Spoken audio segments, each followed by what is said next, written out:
Okay, so welcome everyone. We're going to get started. My name is Dinah Mack. I'm the Education Program Manager with Massachusetts Farm to School, and welcome to Hydroponics in the Classroom. If you don't know about Massachusetts Farm to School, we are a statewide organization. We work with schools across the state to strengthen farms and fisheries and to promote healthy communities, healthy eating, food system education, and local purchasing in schools. There's a lot of ways you can get involved. We have different programs for educators. We have a Harvest of the Month program, which I'll tell you about in a minute. And we have a Farm to School Institute. We also have professional learning opportunities like this one throughout the year. We have chances to network with other educators, other people in food system work, farmers, as you'll meet one today. We do a lot of policy and advocacy work, and there's always a chance to get involved there. And we send out a lot of information online, so you can connect to us with our mailing list to hear all about different things that we offer. One program I just want to tell you about, since there are so many educators here, is a new program that we rolled out starting last year. We have a Harvest of the Month program that historically has been through cafeterias. And if you're a cafeteria worker or you work with food service, you can sign up. And now if you're an elementary or secondary teacher, you can also sign up. And if you sign up for the Harvest of the Month program, each month there's a crop that is featured, and it's a crop that is grown in Massachusetts. And you get a newsletter that has information about the crop.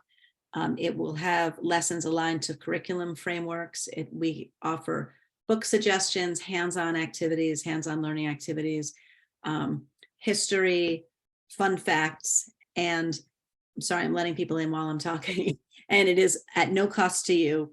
I'll put the link in the chat in a little while if you're interested. And on that newsletter, you also get updates of all of our upcoming events as well. So it's a nice way to stay in touch with Mass Farm to School. We also have an institute. It is a year-long professional learning community where teams or districts develop a farm to school team. And we start in the fall with a retreat. It's a 2-day retreat. We pair teams up with a coach, and the coach helps schools or districts create a vision plan and a vision statement and a plan to roll out a farm to school project throughout the year. And the teams need to be made up of educators, food service, wellness, and community members. So it's really a systemic change to a school. And we are going to be, actually the applications just opened today. So if you're interested in that, that's something we're really excited for the next cohort to start. Today we have, I'm very excited for this workshop. I've been waiting months and months. We have Miana Hoyt Dawson with us. Miana is the owner and operator of Pause and Pivot Farm. If you haven't been there, it's incredible. It's a small family farm in the hill towns of Western Mass in Williamsburg. And they specialize in hydroponically grown greens, herbs, and small root vegetables. The farm is actually in that picture.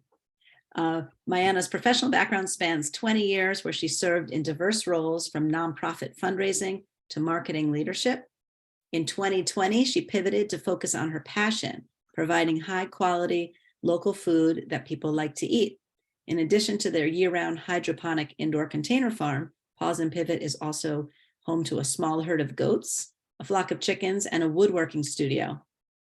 Miana runs the farm with her husband and partner, Terry Dawson, in Williamsburg, Massachusetts, with help from their 3 children, Kennedy, Milo, and Harrison.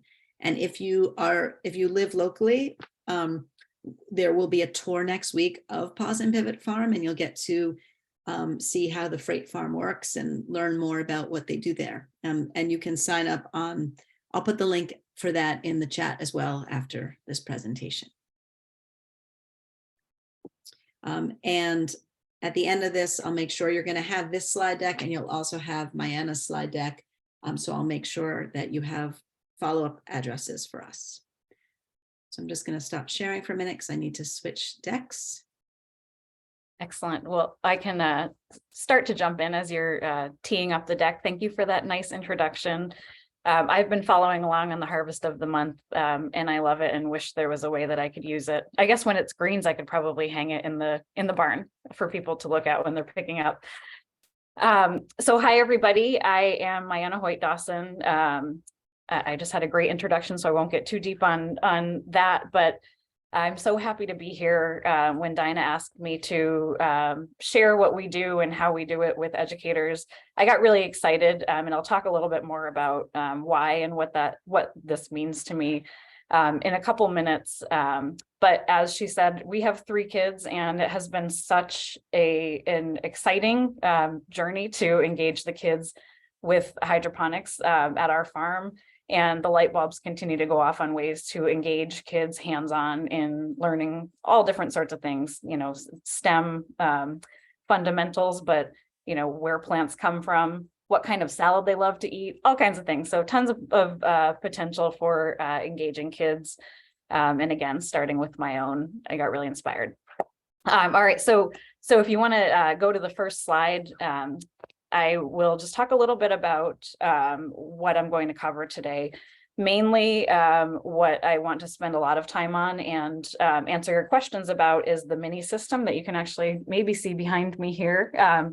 That is a small footprint hydroponics tower that we've put together that could be a great tool in a classroom if you wanted to bring hydroponics in. But before I jump into that, I'll talk just a little bit more about who we are, why we decided to make this pivot to start a hydroponic farming operation, how we grow and why we grow this way, and then just a very brief high-level overview of hydroponics, not assuming that everybody knows exactly how hydroponics works and what's required, and then I'll talk about some of the advantages before jumping into that mini system. During the presentation, if you have questions, feel free to park them in the chat or just write them down. And then at the end, there'll definitely be some time for us to address any questions that you have. All right, so if you want to jump to the next slide, you've seen this photo already. That's myself and my husband standing in front of our farm. Our farm is inside of what looks like a shipping container. It's very well insulated, and we actually grow, you'll see in a moment, we grow vertically up and down in the space versus, on trays like you might envision it. And that's really to maximize the amount of space that we have to grow because we're a commercial operation. So if you have a chance and you're local, please come to the tour next week. We'd love to show you. I love seeing people's reaction when they step into our shipping container farm. Sharing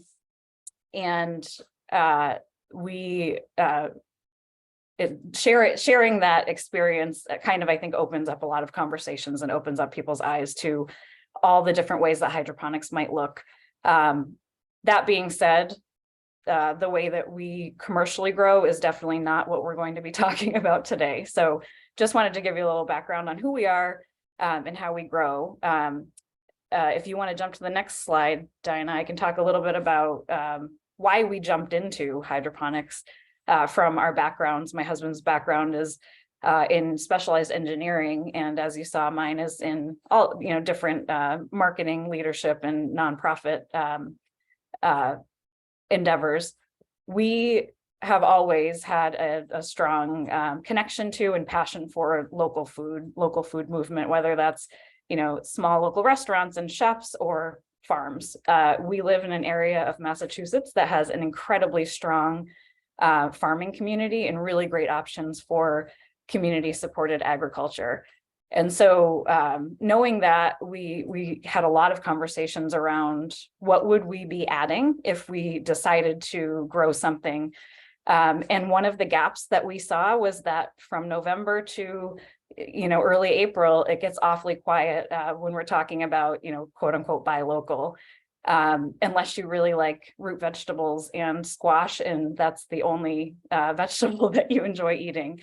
And so we did some research and said, well, what could we do to bring some fresh, delicious salad greens to our market and be a hyper local option that somebody could choose that's just down the street versus going to the grocery store and purchasing greens that have been long haul trucked here from parts very far away and may not have quite as much nutrition and content and flavor. And so that's how we landed on, well, what could we do to do this year round? How could we fill in that gap and provide tender greens in deep February? And so for us, again, it is about filling in a gap, but it's also about growing something we love to eat and that others love to eat. Before you guys jumped on, Dinah was sharing her salad revelations with me about how much she's been enjoying the greens that she got from us this week. So it really is a different kind of green that we're growing than what you would find in a grocery store. And we're excited when people who aren't necessarily as engaged in the local food movement start thinking about local food because of the way that we're growing. It opens up that conversation. So another thing that is obviously top of mind for everybody is climate change, how that's impacting farming. Last summer we had a drought. The summer before it rained every single day in July except for 2. So how do you, as a local food system, how do you kind of plan for consistency and continuity through that? And again, we think that the way that we're growing helps to kind of bridge the gap as other farms might be impacted by some of these issues from the unpredictable weather. This third one, tradition and innovation, is really a personal one that is more about myself and my husband than it is about farming, but it is why we decided to do what we're doing.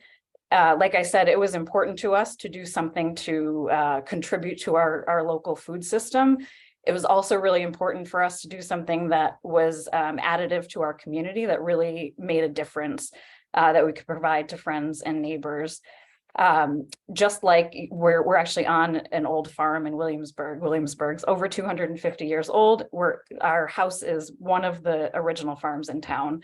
And so we're kind of looking at it saying, hey, could we provide food like they used to from this farm? But we also believe really strongly in the power of technology and innovation, not for the sake of technology and innovation, but for the sake of modernizing and giving us different options, like I talked about with the climate resiliency and the year-round greens, leaning into technology in this case gives us options in winter for greens. And so that's just really a balance of our two personalities, I guess, and how they come to life through our farm. And last but certainly not least, probably most important to me, is engaging youth and the quote unquote digital generations with growing food, with where food is coming, or where food comes from, how to grow your own food, but also thinking differently about what it means to work in agriculture. There are, plenty of traditional farms, and there will continue to be plenty of traditional farms. However, there are a lot of kids who probably have written off farming as something that they potentially might explore in their future. One of the most gratifying parts of having done this job just for the last 2 years is when we can have teens and middle schoolers walk into our container with what I call the dance party lights on. As you can see here in this photo, those are the grow lights inside the container. And just, you can see their whole kind of like mind shift as they're exploring this, what feels like you're inside of a spaceship, and they ask questions, and they totally have just experienced a paradigm shift about what they think farming is. And I love that, because again, it removes some of the preconceived ideas and opens kids up to the idea that there can be a marriage between technology and tradition in the world of growing food. So why don't we move to the next slide? This is where I want to be careful not to get too deep. If I'm too broad, please ask questions and I'll answer them. I didn't want to assume that everyone knows in depth how hydroponics work, but I also don't want to spend too much time on that, because I really want to get into our mini system. So basically hydroponics are just growing without soil. So you're either growing in water and nutrient solution, or you're growing in a neutral medium. When I say neutral medium, you'll see in a few slides, we use little grow plugs that are made of cocoa coir, which is the outside of a coconut husk. It's a neutral material, so you can deliver exactly the nutrient content that you want through your water and nutrient solution. Others use what's called rock wool. There are other neutral materials that you can use as well. We just choose cocoa coir. In order to be successful, there are 6 things that you need to grow hydroponically. You need light, you need air, you need water and nutrients, and then you need heat, and you need the space in which to grow. Growing hydroponically can be done inside or outside. I've never tried it outside because there are more variables introduced when you do that. You know, that obviously you're not in as much control of the heat, you're not in as much control of the humidity. So again, we chose to grow indoors because of the consistency and because of all of the environmental factors that we can manage and control to have those consistent yields. It's best in a place without drafts or without cold air, and I'll speak to that a little bit more when we're talking about the mini system that we think would be good for a classroom. And then last but not least, hydroponically grown plants will benefit from about 12 to 18 hours of grow lighting per day. It's a range. It really depends on, what tools you have available to you. And again, if you can give them 18 hours, the cycle will just be sped up a bit. So instead of growing a head of lettuce in 7 weeks, you might grow it in 6 weeks if you give it more sunlight. Some of the advantages of hydroponics, which make it a great option for a classroom environment, is that you can grow year round. So instead of having your school garden, or not if you don't have a school garden, only in the warmer months, you can actually, in February, you could be teaching hydroponics right in the classroom and going through the same process of learning about photosynthesis, learning about the seed germinating, and all of the things that you're learning in a similar way in a school garden, you could be learning right inside the classroom, even in the winter. I mentioned this already, but you have much greater control over the conditions and the variables. This results in more success, greater yields, increased yields, and then, as I mentioned, a faster grow time, because once you dial in your variables, in terms of humidity and temperature and the amount of light and the right balance of nutrients, then you're off to the races. This is my favorite one. No weeding is required because you're not introducing any foreign seeds other than the ones that you're placing into the plugs yourself. We are really excited about how our commercial system conserves water. We actually use a closed loop system, so the water's being cycled through the container and reused. So commercially, and also with a system like the one we're looking at here, you're up to 90%. I think our machine is actually even over 90% more water efficient than a traditional farm that's growing the same yield. So basically what that means is you are not relying as much on water as a natural resource. So you're just more efficient in that way. There's no need for crop rotation, and that is because you're placing the plug in your growing tray, and then you're removing the whole thing, but you're delivering the nutrients. So you don't have to worry about, what you just planted, last year, introducing too much nitrogen into the soil for the, whatever it is that you're going to grow the following year. You are really in charge of what nutrients are delivered to that plant. So there isn't as much strategic planning needed for what you're going to plant where and when. With hydroponic growing, you can actually maximize the use of space. Like I said, we're growing in a 40-foot container, and we're growing vertically up and down the walls. We have, 4 rows of 22 panels, so we can grow hundreds and hundreds and hundreds of plants within a pretty small footprint. And if you think of that same, a 40 by, 10 garden plot, you would not be able to fit as many plants in there. So the spacing can be different because you don't have as much, you don't have the roots fighting each other. There isn't as much consideration for how things spread because they can spread differently, at least on our vertical system, because they're hanging vertically on the wall. And then last but not least, and very important for a classroom, is that the materials can be reused. So what I'm going to show you today, pretty much everything aside from the seeds, the cocoa coir pods, and then nutrients and the pH up or down solution, everything else can be cleaned and stored, or can be cleaned and reused. So why don't we jump into our system? So as you can see, it's behind me here. This is obviously very different than the commercial system that we have set up, that we're growing, lots and lots and lots of heads of lettuce a week in. This system mimics what I lovingly call our basement lettuce system, which was the first hydroponic system that we built in our basement here in our farmhouse before we started farming hydroponically. It's really where we learned, but I guess from our own mistakes, learned about things like, automation and timers, and how to create a system that is reliable and can be somewhat hands-off, but also is successful, has an output. So I think we enjoyed our first basement lettuce. It was romaine, I remember that. Somewhere around February, and that was that moment of revelation that we could have fresh lettuce in deep winter in Massachusetts. How exciting is that? So that was the inspiration for this.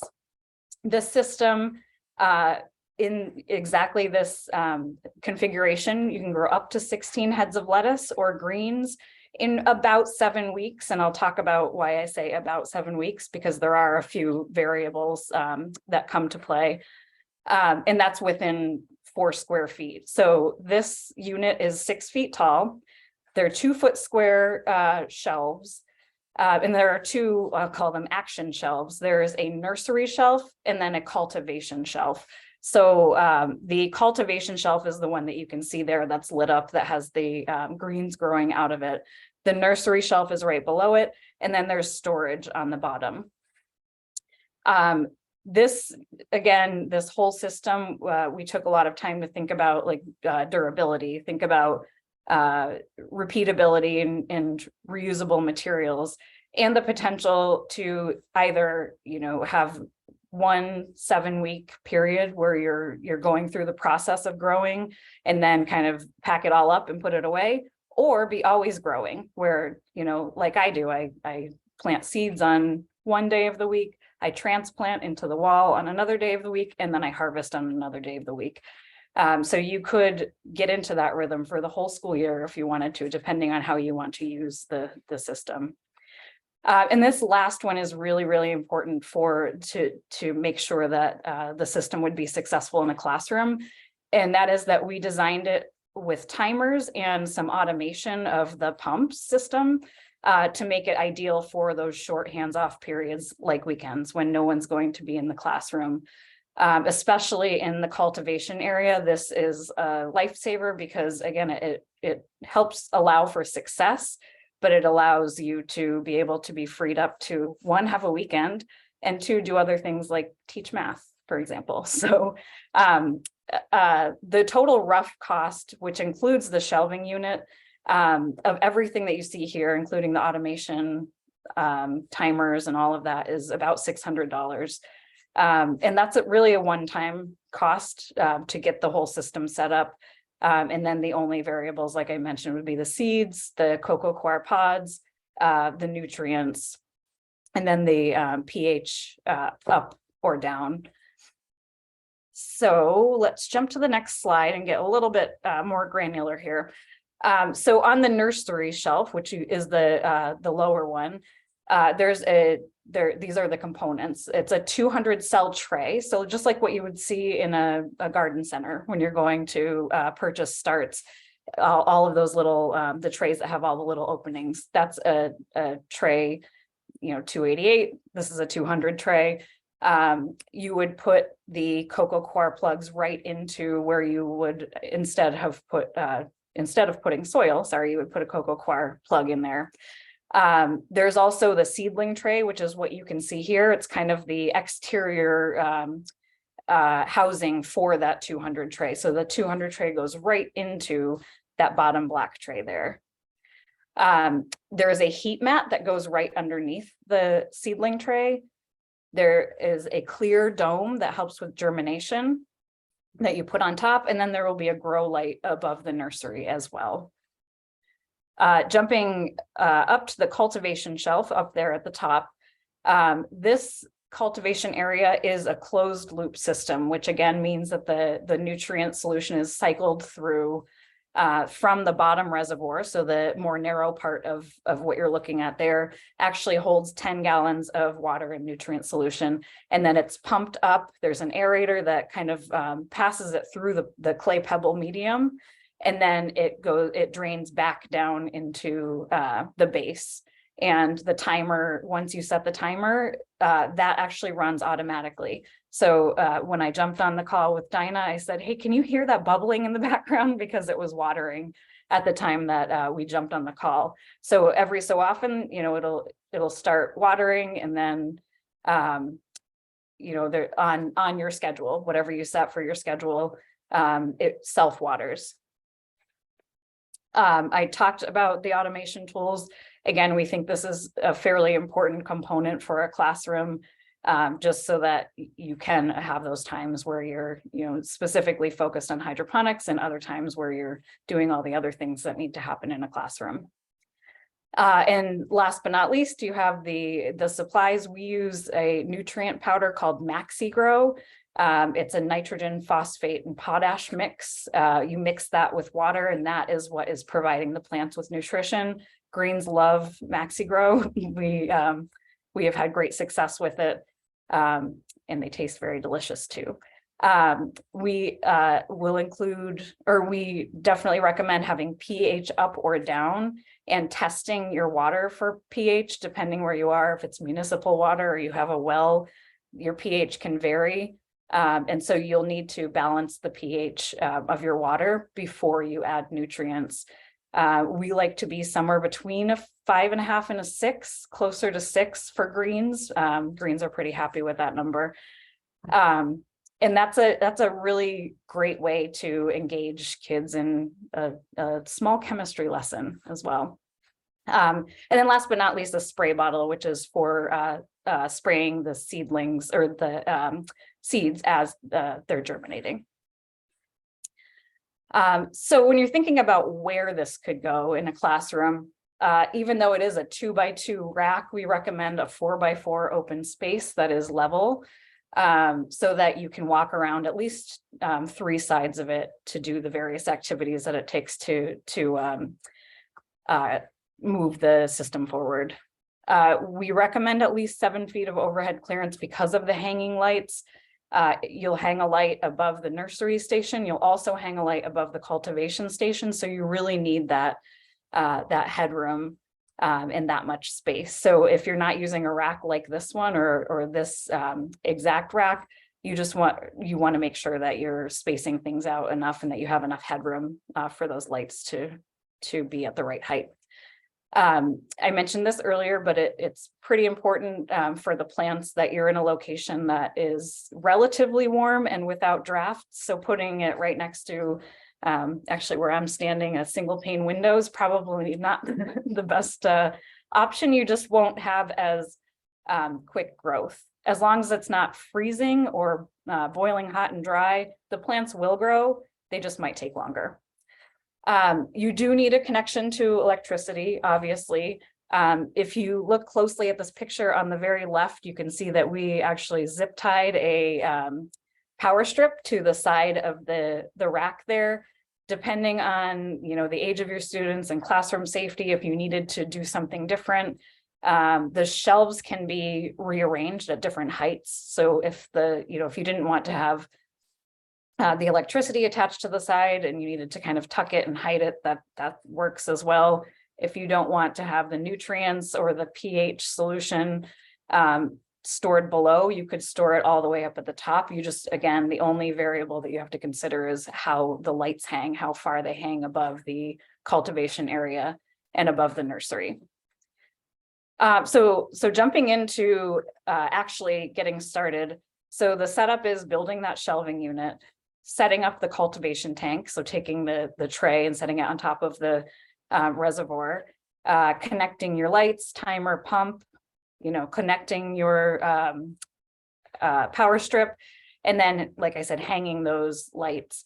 They make, of course, they make a product for everything, but they make hangers, like specific hangers that you can use to hang these lights. You can use zip ties, twine, rope, anything that you have. It really, the only thing that matters is the height at which you're hanging it above your plants. So now we're ready to jump into the phases of action in using this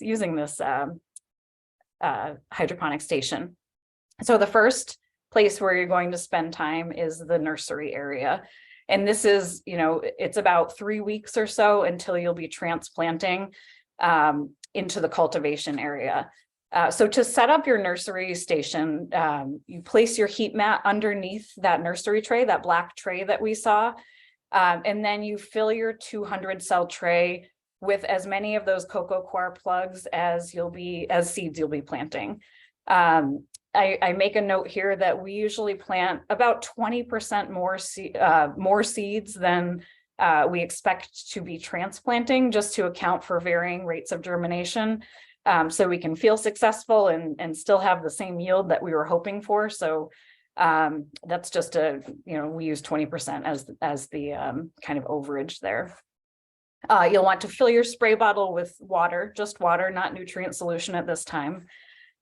Choose what you want to grow. I was telling Dinah in that initial photo she had of all those little lettuces growing on her first slide. That looks like a lettuce that we really love to grow called Coastline. That one could be a great lettuce to grow in a classroom environment because it's kind of like a romaine iceberg mix in terms of texture, but it's very frilly and it grows nice dense heads. So, it's not spreading too big within the tray, and it's delicious to eat. There's also a red romaine that is called Outrageous, and it is a seed that we use, and it actually was the first cultivated lettuce on the International Space Station in 2015. So lots of fun things to grow. And then if you wanted to try something that wasn't a lettuce, Tokyo Bacana is a great Asian green that grows fairly quickly. It's very reliable. It's this beautiful yellowy green color with it's almost like bok choy kind of stem, but it's a mild flavor. So if you are doing taste testing, I think it would be appealing to kids. So the seed tangent aside, which I could talk about seeds all day. So you would take your cocoa coir plugs, put them in your 200 cell tray, and then place one seed into each plug. And I know that seems a little extreme, but it's important that you're putting one seed in each plug, because if you have 2 or 3, small plants fighting for the same nutrients and the same small amount of space, they all end up stunted. So you'll just have smaller lettuces. It's not going to, they probably won't kill each other, but they will you'll end up with tiny lettuces.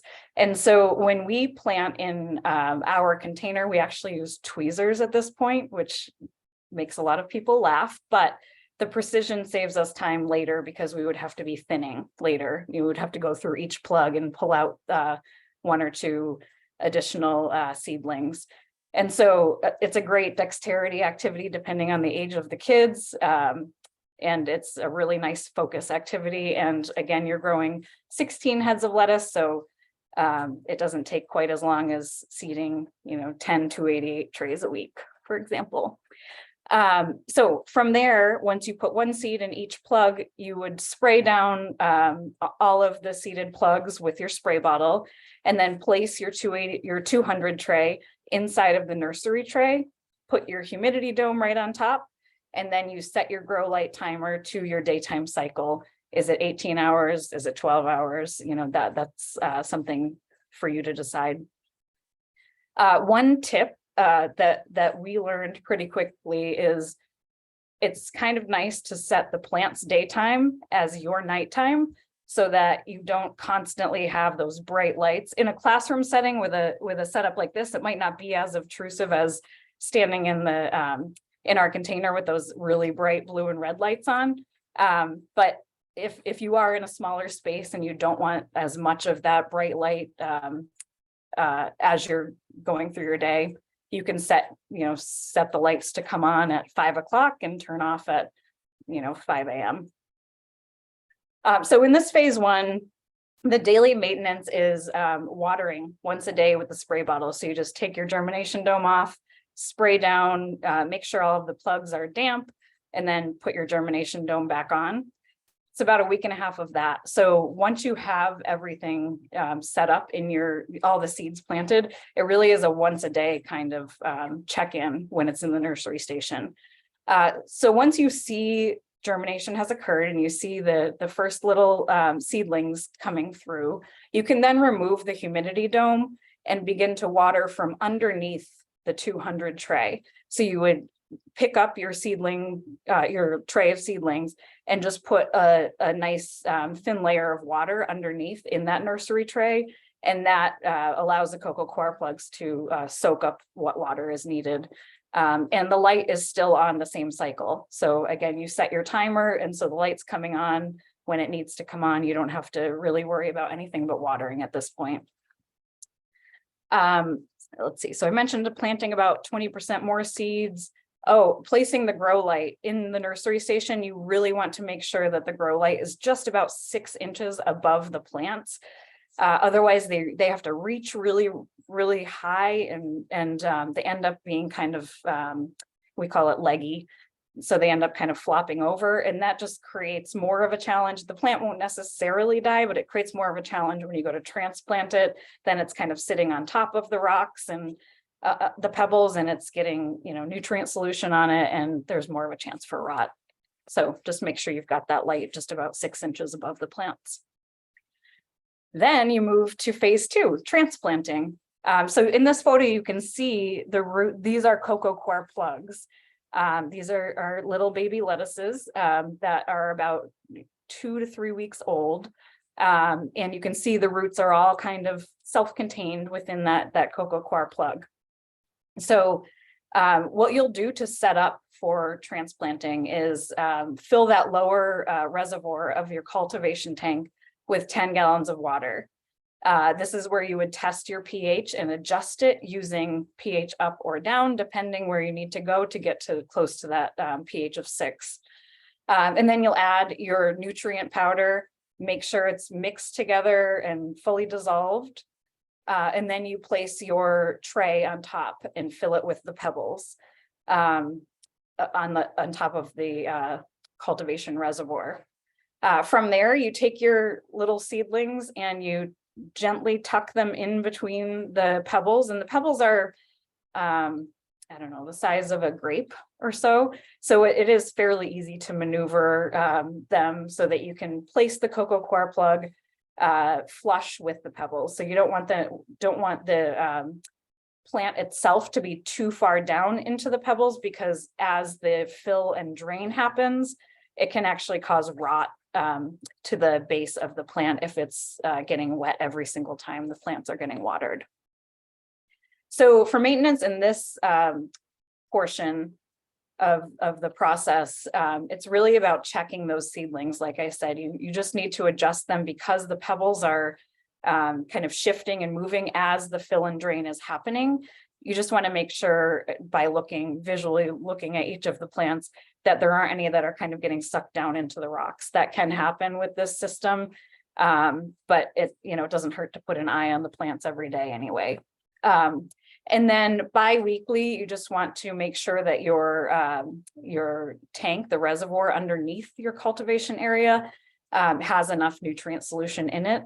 What we typically did when we had a kind of a solution like this, and we had to refill it, is we would use one of those igloo beverage containers, and we would label it very clearly, do not drink. And then we would fill it with nutrient solution that had the right pH. And then we would just, by the, cup or two measure, we would just pour it into the reservoir. So we didn't have to try to mix it into the cultivation area as the plants are already in there and growing. That's pretty awkward. So if you have a separate container that you can create some nutrient solution in, and then just scoop and use that to refill, to top off your water and nutrients, that's a great way to go.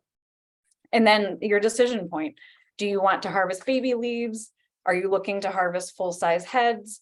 That really will help you determine, when you're quote unquote done with this portion of the process. If you want baby leaves, obviously that's a shorter grow time than if you wanted full-size heads, but it all depends on your goals at the end of the day. And I already mentioned that make sure the base of the plant isn't touching the nutrient solution. So then we get to my favorite part, which is harvest. So setting up for harvest is easy. You need something like kitchen shears, and you just take the kitchen shears and you cut the lettuce at the base of the plant.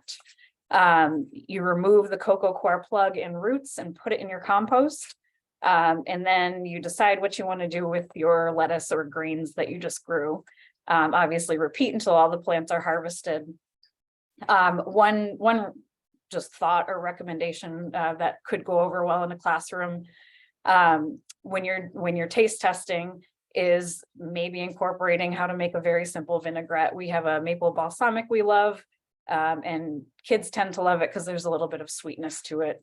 We use the maple syrup that we make here too, so there's a lot to talk about with that dressing. And it's fun, to dip leaves in a dressing that you just made too. So you're learning not only to grow your own food, but also how to make a salad dressing too. So that was just a side note that came to me as I was thinking about harvest and then how to share it in a classroom.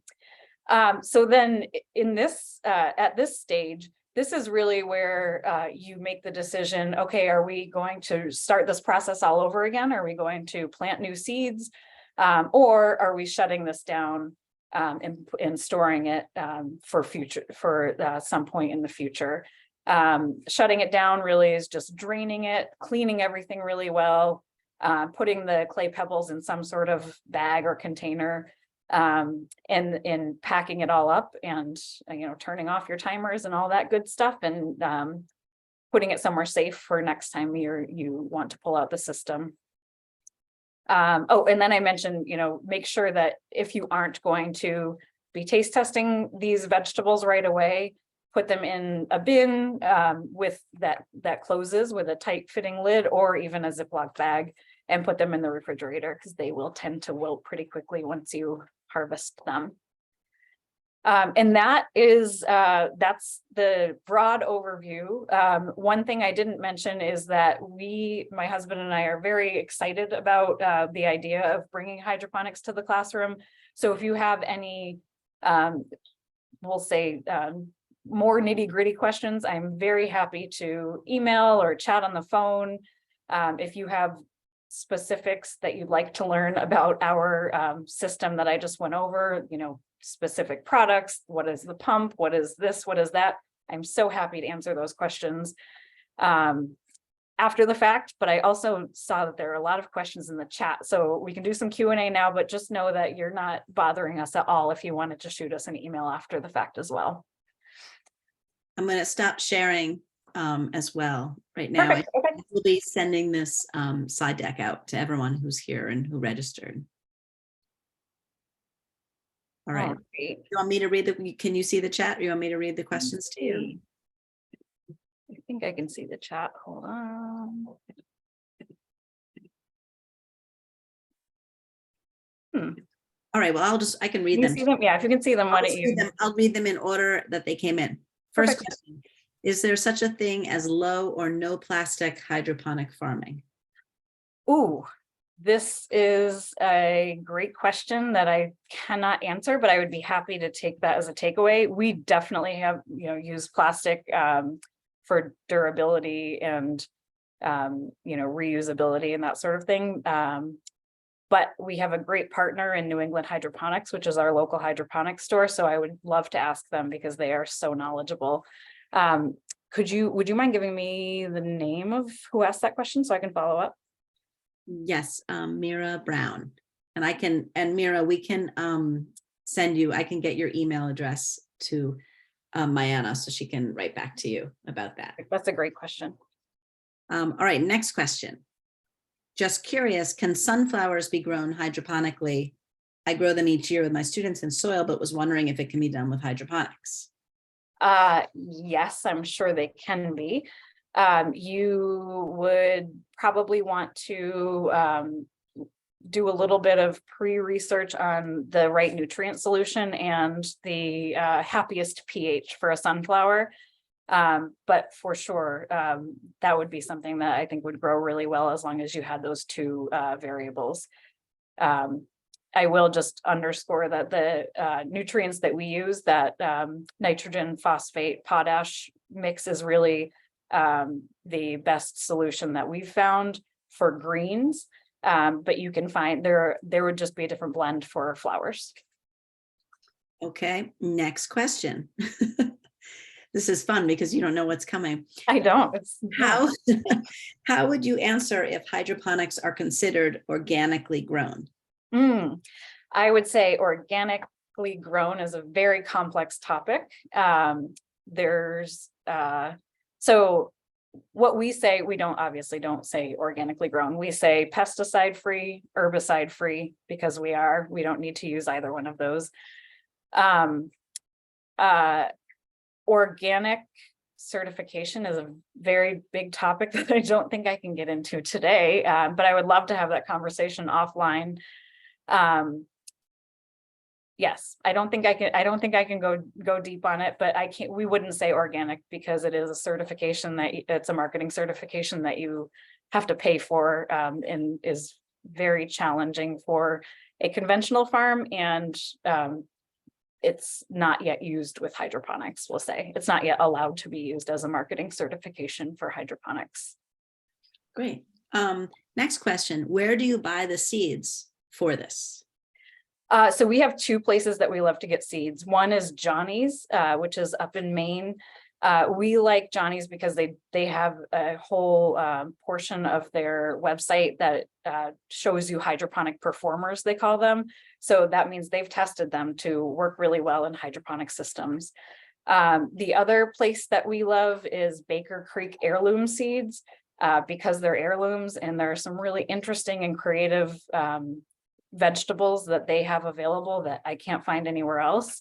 We really like to have, because we have a CSA subscription service, we love to offer variety. And so we can find some really interesting vegetables to integrate with the more traditional butterhead lettuces.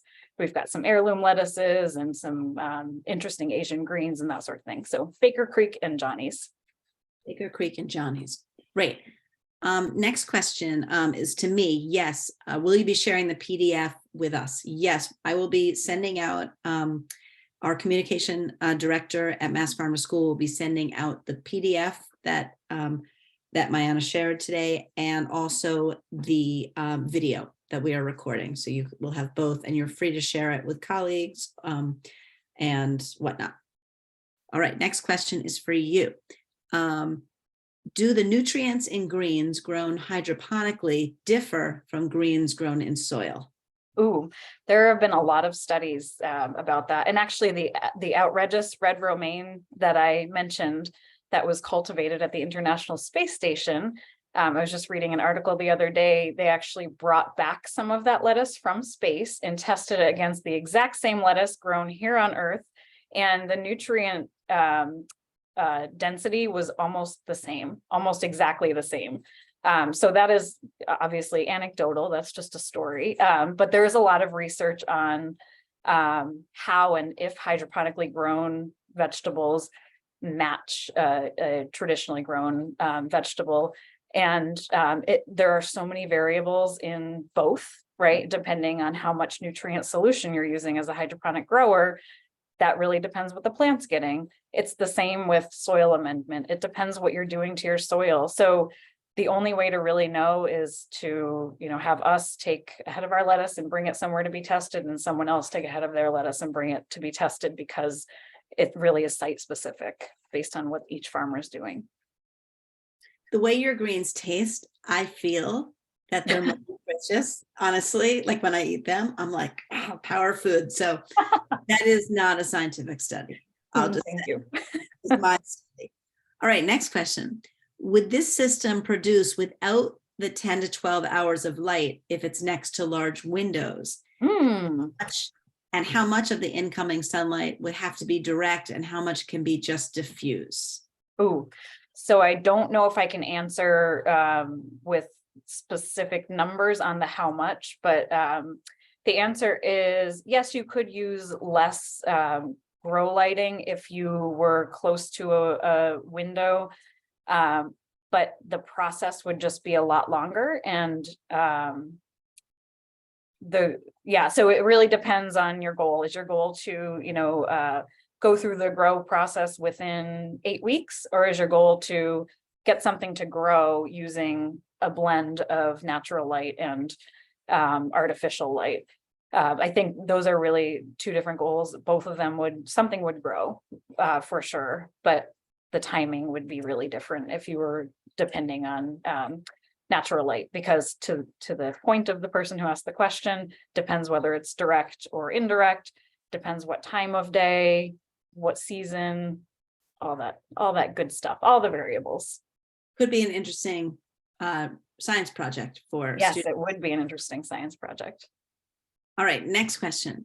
Can hydroponics be used to start plants and then plant them outside in the gardens after hardening them? Yes, I did that last year. Yes, it can be. Yep. Fantastic. So that's a great, for people who do have outdoor gardens with students, it might give you a great jump start in your growing season. Yes. At your So school. one caveat to that is that some of the tender lettuces are just more delicate, and the hardening off is sometimes a little too hard for them. I did it with herbs last year, with basil very successfully.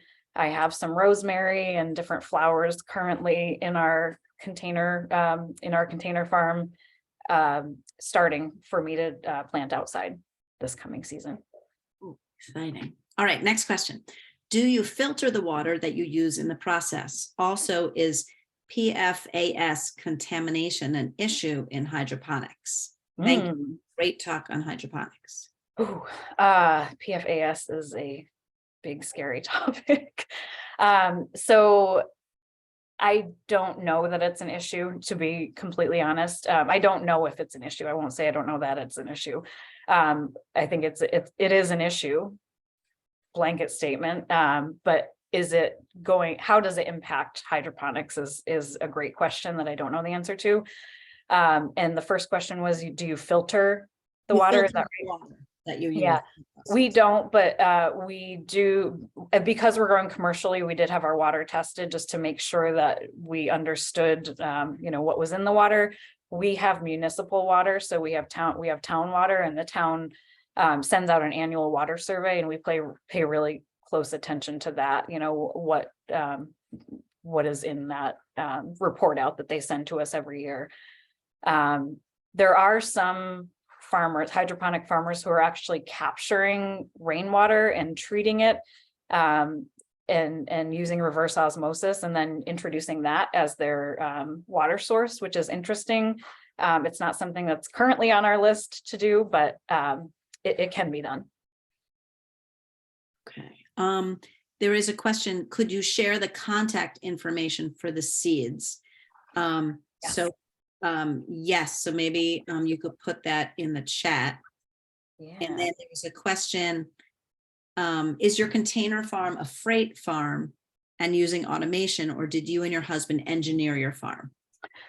It is a freight farm and using automation. And we have learned a lot since we have been growing using their product and their system. And as we continue to grow and expand, whether we add another freight farm or we do something different is our big question right now. We are capable of creating our own system. I say that because my husband's the engineer, so that's a vote of confidence for him. But now that we know kind of the ins and outs of growing in an environment like a freight farm, we're thinking about whether it's the next step is adding another container like that, or is it outfitting a space, for example. So yes, we have a freight farm. We love it. It really is like a spaceship. And like I said, if you can come and take a tour, we'll be sharing that next week. But yeah, as we expand, we may think of a different solution. I am just now going to get the link while you put the other things in the chat and get the information about the seeds and say anything else. I'm going to just get the sign up for the Freight Farm tour in case anyone's called, didn't register, and you're interested in going into the freight and learning more about that. I can say that I got to go in last year, and it was just, it was kind of like being in a spaceship, and it was absolutely fascinating. And also it made me really think about schools that have freight farms and what the kind of training they need to actually successfully have a freight farm at a school and the kind of work. And I think that when Miana and I talked about that in the freight, it was really interesting. And so if you have a freight farm at your school, or you know of a freight farm, or you want to get one, you're thinking about it, it might really pay to take a tour. If you can't make this one, then get in touch with Pause and Pivot another time and see, because it's quite something.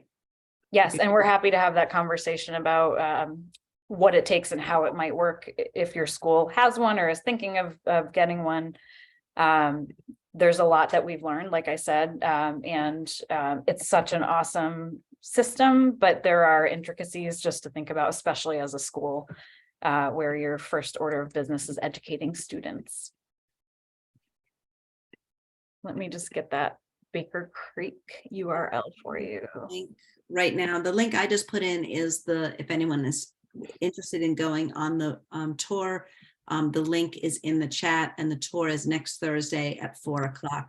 It is in Williamsburg, Massachusetts, at Pause and Pivot Farm. And if you know anyone, if you can't make it, but you know someone who lives closer, by all means, please share that link with them. And then it looks like you have some seed information as well. Yes. Thank you. Yeah, and I will just underscore that I am happy to take any questions, either via email or any other way you want to find us. Happy to chat. Does anyone else have any questions while we're here? And feel free also to turn your camera on and say anything, or put them in the chat. I do have a question. I don't know if you can hear me. Yeah.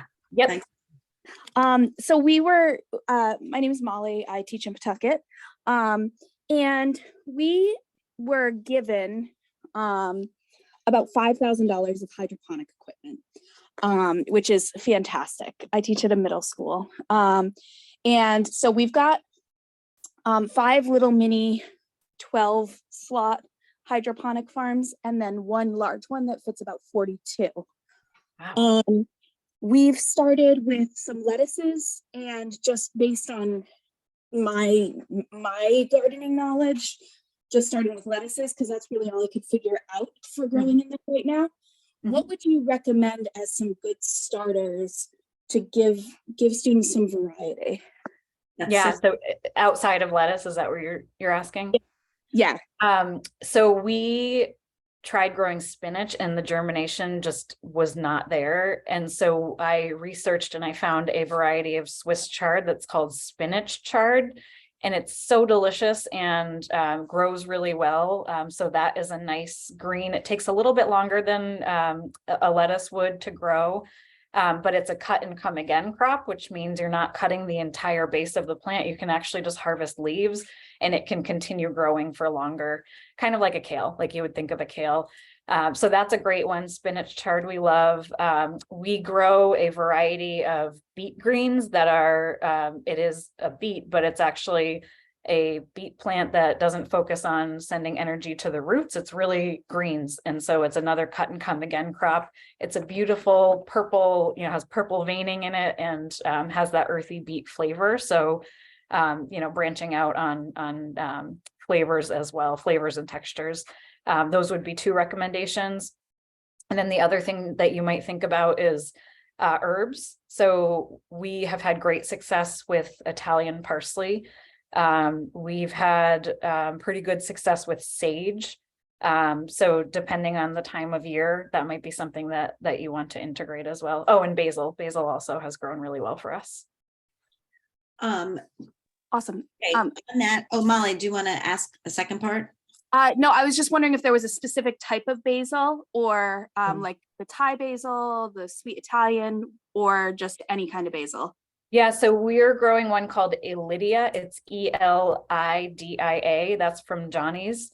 And that's a traditional, more like an Italian basil. We've grown Thai basil, and I'm not sure if it's the nutrient mix that we're using, because we're using more of a greens mix than an herbs mix. The flavor wasn't where I wanted it to be, so I said no more Thai basil for now. But we also grow amethyst basil, a purple basil that is delicious and beautiful to look at as well. Awesome. Thank you so much. You're welcome.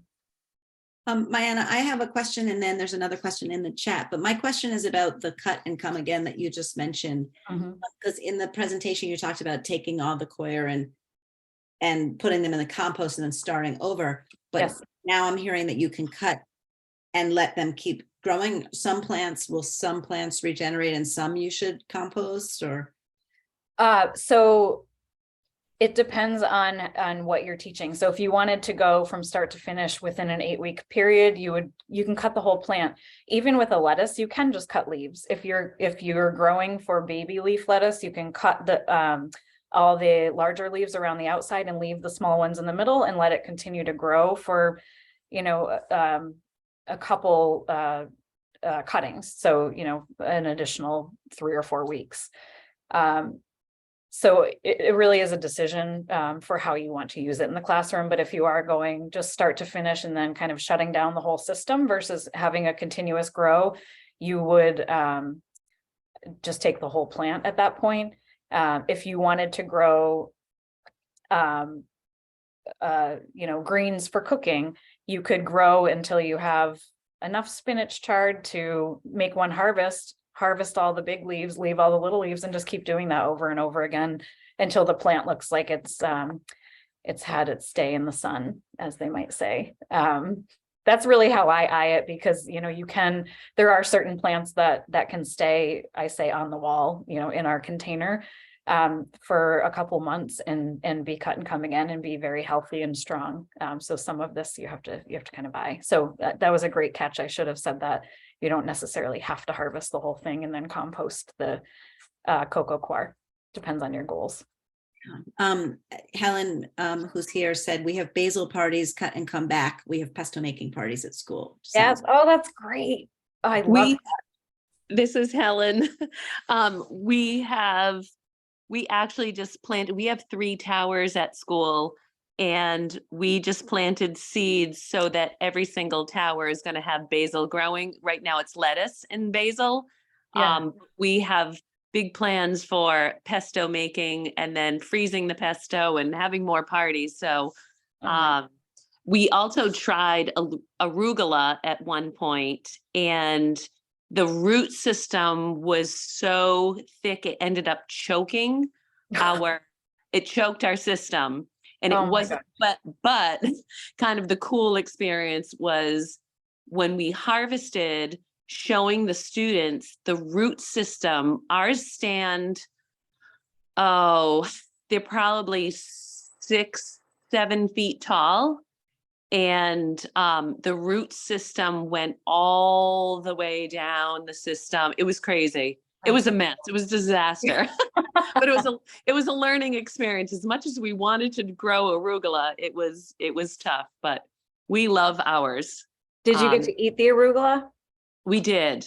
Yeah, it was good. delicious. It was absolutely delicious.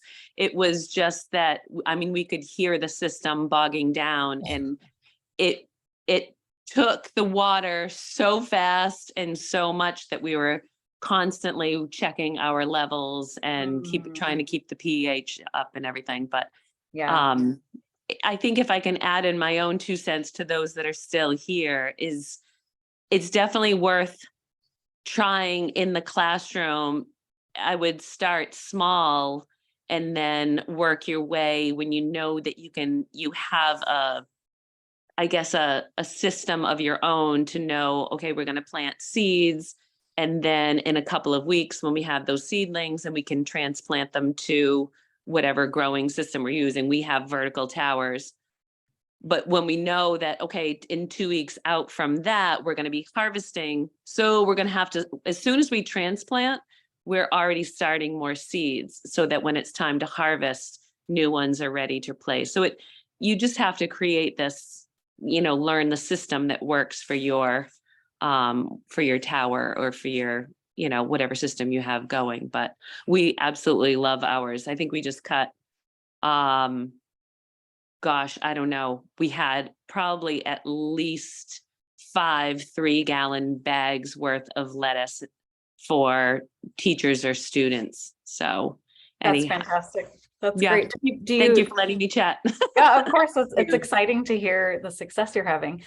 Do you send it home with people, or do you guys do taste testing? What do you do with the lettuce? So the students that I work with are intellectually challenged students. So it's a small group about 16 students. So we can only give them so much lettuce that, they all go home usually with a bag.